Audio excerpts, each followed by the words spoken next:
analyser l'opération de vente de la dame Aline. Elle vend un tas de fruits de 40. Elle vend un tas de 40 fruits à 650 francs. Voici un tableau qui récapitule quelques-unes de ces opérations. Aline vend 40 de ses fruits à 650 francs. Fin, fruits à 325 francs, 40 et 80 fruits à 1300 francs, 100 fruits à 1625 francs et 60 fruits à 975 francs. La consigne. Calcule et compare prix sur nombre. À chaque fois, nous allons prendre le prix de vente divisé par le nombre de fruits vendus. Donc, si nous calculons 650 divisé par 40, nous allons constater que c'est égal à 325 sur 20, à 1300 sur 80, à 1625 sur 100 et à 975 sur 60. Ainsi donc, nous pouvons établir l'égalité entre le prix de vente et le nombre de fruits vendus sur le prix de vente sur le nombre de fruits vendus. B. Calcule et compare nombre sur prix. Donc ici, il s'agira de comparer le nombre de fruits vendus sur le prix de vente. 40 sur 650, si nous calculons 40 sur, nous faisons le rapport de 40 et de 650, nous allons constater que c'est égal à 20 sur 325 égal à 80 sur 1300 égal à 100 sur 1625 égal à 60 sur 975. Ainsi donc, nous pouvons mettre les égalités. Et puis, on peut conclure que ce tableau est un tableau de proportionnalité. Remarque, analyse 650 sur 40 et 325 sur 20. Ici, 650 est divisé par 2 et on a obtenu 325. De même, ici, 40 est divisé par 2 et on a 20. Si nous faisons le rapport 650 sur 40, nous allons constater que c'est égal à 325 sur 20. Cela veut dire que pour ce rapport, si nous divisons et le numérateur et le dénominateur par un même nombre, ça ne change pas la valeur du rapport. De même ici, 650 sur 40 et 1300 sur 80. Ici, 650 est multiplié par 2 pour obtenir 1300. 40 également est multiplié par 2 pour qu'on ait 80. Donc si on fait le rapport 650 divisé par 40, qu'on compare avec 1300 sur 80, nous allons constater qu'il y a égalité entre les deux. Alors, si on multiplie une fraction, le numérateur et le dénominateur d'une fraction par un même nombre, ça ne change pas la valeur du rapport. On remarque A sur B. C'est ça en propriété ici. A sur B est égal à KA sur KB. Le A est multiplié par un réel K et puis le B aussi est multiplié par un réel K. Donc il y a égalité entre les deux fractions. Quelques analyses. Ici nous avons A sur B qu'on peut dire que c'est égal à KA sur KB, ce que nous venons de voir tout à l'heure. Si nous faisons produit des extrêmes égal au produit des moyens, nous avons AKB est égal à AKB. Si nous simplifions AK, nous allons obtenir que B est égal à B. Donc, la propriété c'est si A sur B est égal à C sur D, alors A fois D est égal à B fois C. Si nous avons A fois D qui est égal à B fois C, nous pouvons tirer le A qui fera B fois C sur D. Le A est égal à B fois C sur D. C'est ça ici. Et puis le C est égal à A fois D sur B. Donc c'est ça que nous avons ici. A sur B est égal à KA sur KB. Alors A sur AK est égal à B sur KB est égal à 1 sur K. C'est-à-dire, si nous avons l'égalité là, nous pouvons diviser le numérateur là par ce numérateur qui sera proportionnel à ce dénominateur divisé par ce dénominateur. Donc c'est ça ici, A sur KA égale à B sur KB égale à B sur KB. Nous pouvons simplifier par AA, ce qui va nous permettre de trouver 1 sur K ici. Également, si nous simplifions par BB ici, ça va nous permettre d'obtenir 1 sur K. La propriété ici, A sur B est égal à C sur D, alors A sur C est égal à B sur D. C'est ça que nous avons ici. K sur B, A sur B égale à K, A sur KB égale à A plus KA sur B plus KB égale à A multiplié par 1 plus K sur B multiplié par 1 plus K égale à A sur B. C'est-à-dire quoi? Si nous avons l'égalité là, nous pouvons additionner les numérateurs entre eux et ce sera proportionnel à l'addition des dénominateurs. Donc A plus KA sur B plus KB est encore égal à ce même rapport. C'est proportionnel à ce rapport. Donc c'est ça que nous avons ici. A plus KA égale à B plus KB. Ici, nous avons mis A en facteur. A plus KA est égal à A facteur de 1 plus K. Et B plus KB est égal à B facteur de 1 plus K. Ce qui nous permet de simplifier par 1 plus K, 1 plus K. Et nous avons A. Le rapport là est égal à A sur B. A sur B égale à KA sur KB, c'est-à-dire multiplié par KK, nous avons KA sur KB. Ce qui est égal maintenant, si nous faisons la différence des numérateurs, A moins KA sur B moins KB égale maintenant, nous mettons A en facteur. Ici, A moins KA sur B moins KA, c'est la différence entre les deux numérateurs. Dans le même sens, je prends A moins KA, je ne vais pas aller au dénominateur mettre KB moins B. C'est dans le sens de A moins KA et de B moins KB.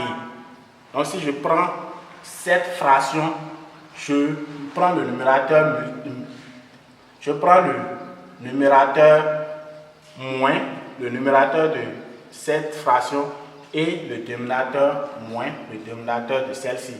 Ici, nous mettons A en facteur, ça nous permet d'obtenir A facteur de 1 moins K sur au dénominateur B facteur de 1 moins K. Nous simplifions par 1 moins K, 1 moins K, ce qui permet de trouver A sur B, la fraction du départ. A sur B, la propriété A sur B égale à C sur D, alors je peux additionner les numérateurs sur les dénominateurs qui aura la même valeur que si je prends le numérateur moins le numérateur sur dénominateur moins dénominateur. En D, A sur B égale KA sur KB égale K'A sur K'B. C'est-à-dire ceci multiplié par un réel K qui nous permet d'obtenir ceci, multiplié par un réel K' qui nous permet d'obtenir ceci, est égal à A plus KA plus K'A sur B plus KB plus K'B. C'est-à-dire, si nous avons l'égalité là, nous pouvons faire la somme des numérateurs qui est proportionnelle à la somme des dénominateurs. Nous mettons A en facteur, ça nous permet d'obtenir 1. Si nous prenons A ici, A ici, A ici, en facteur, il reste 1 ici, plus K'. C'est ça le numérateur. Et au dénominateur, il reste 1 plus K plus K' et au dénominateur. Nous simplifions par 1 plus K', ça nous permet d'obtenir A sur B. Donc si nous avons en propriété, si nous avons A sur B égale à C sur D égale à U sur V, nous pouvons dire que la somme des numérateurs est proportionnelle à la somme des dénominateurs. A plus C plus U sur B plus D plus V. Et si nous prenons A moins U sur B moins V, c'est aussi proportionnel, c'est aussi égal avec cette fraction. Nous allons aborder une situation de proportionnalité sur le format du drapeau du Bénin.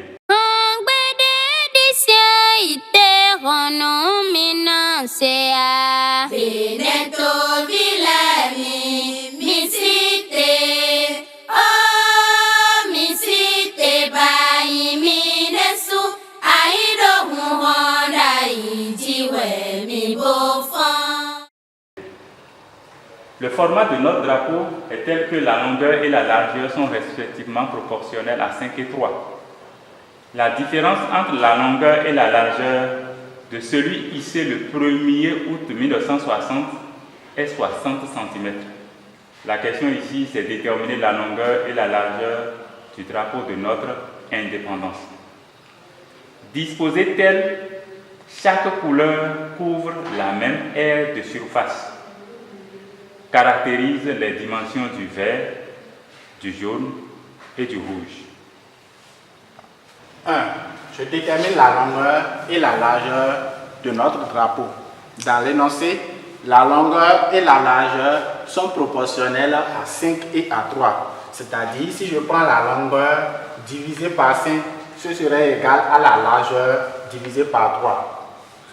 Dans l'énoncé, quand je prends la différence entre la longueur et la largeur, ça vaut 60. Et nous venons de voir que si nous avons égalité entre deux fractions, la différence entre la longueur et la largeur, la différence entre les numérateurs est proportionnelle à la différence entre les dénominateurs. Donc si nous avons ceci, nous pouvons établir que longueur moins largeur sur 5 moins 3 serait égal maintenant à 60 sur 2. Parce que dans l'énoncé, longueur moins largeur est égal à 60 et 5 moins 3 est égal à 2. Donc je peux prendre ceci égal à 60 divisé par 2. Donc longueur sur 5 est égal à 60 sur 2. Alors je peux tirer la longueur qui vaut 5. Je tire la longueur de ceci qui va me donner 5 fois 60 divisé par 2. Ainsi la longueur du drapeau est 150 cm. Je vais prendre également la largeur sur 3 et poser égal à 60 sur 2. Et dans ceci, je tire la largeur qui va me faire 3 fois 60 divisé par 2. Et ainsi, la largeur est égale à 90 cm. Ainsi donc, la longueur du drapeau de notre indépendance est 150 cm et sa largeur mesure 90 cm. Question 2. Caractérise les dimensions du vert, du jaune et du rouge. C'est-à-dire, si nous prenons le vert, nous allons préciser la longueur, la valeur de la longueur, la valeur de la largeur et ainsi de suite pour les 3 couleurs. Donc si nous prenons 90 fois A, ça va nous donner 150 fois 90 qui est l'aire de tout le drapeau divisé par 3 parce que toutes les couleurs ont la même aire. Donc c'est ça qui nous permet d'obtenir l'équation là. Et nous pouvons tirer le A qui fait 150 fois 90 sur 3 fois 90. Et la valeur de A devient 50 cm. Nous allons caractériser la couleur jaune. Soit B, la longueur du jaune, et C, sa largeur.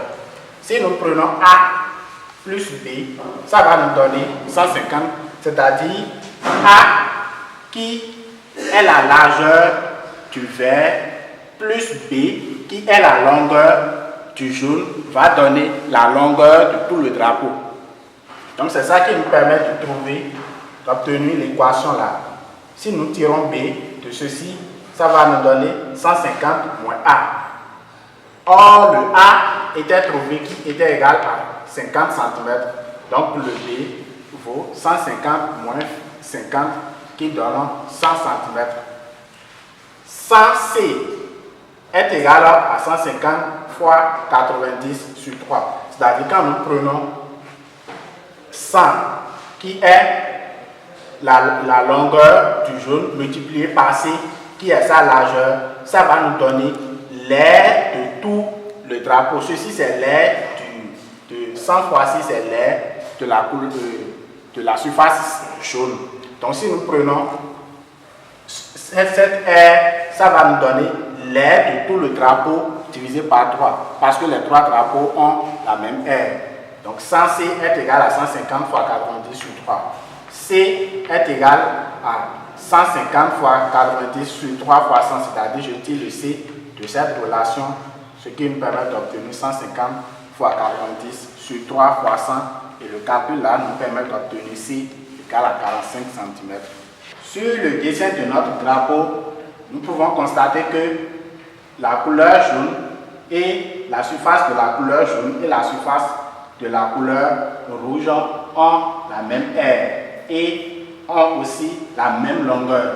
Donc le jaune et le rouge ont la même longueur et même aire de surface, alors ils ont la même largeur, ce qui nous permet de trouver que la longueur de la couleur rouge est la longueur de la couleur rouge est celle de la couleur jaune qui vaut 100 cm et la largeur est 45 cm.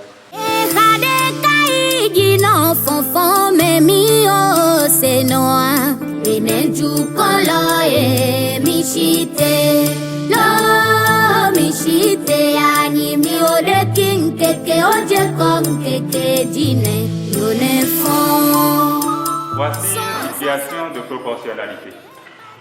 Jean, Paul et Pierre ont chargé dans un camion 2 tonnes, 2,5 tonnes et 3,8 tonnes de soja pour un transport.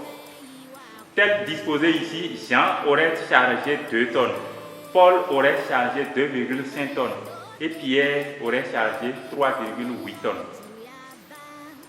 À la destination, Paul a payé 4 850 de plus que Jean. La question ici, c'est déterminer les frais de transport pour chacun. Et en deuxième question, on va déterminer la recette du conducteur. Déterminer les frais de transport pour chacun.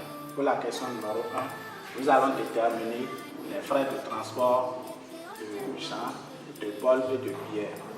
Nous allons désigner par X ce que Jean a payé, par Y ce que Paul a payé et par Z ce que Pierre a payé. X c'est ce que Jean a payé, Y c'est ce que Jean a payé, Paul a payé et Z c'est ce que Pierre a payé. Leurs prix sont respectifs, sont proportionnels.